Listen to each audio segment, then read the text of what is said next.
Hello, dears. We've created a simple test method that you can use for any compressor. How look? We have a two-prong cord. Two wires come from the plug. One is direct, and we've taken a faulty overload wire and connected it to the common. Now here, another wire has two branches. One is direct.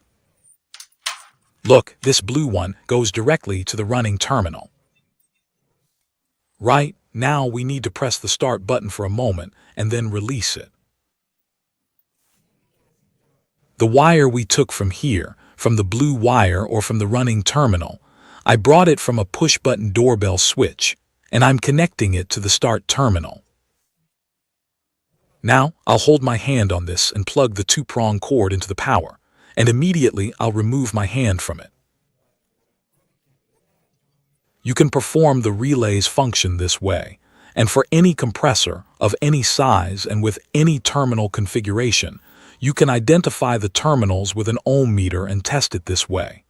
Now, let's see. Yes, you see it started. The current is 0.5 amp. Here you see that the compressor doesn't draw more current. Its own current is 0.5 amp and it's connected.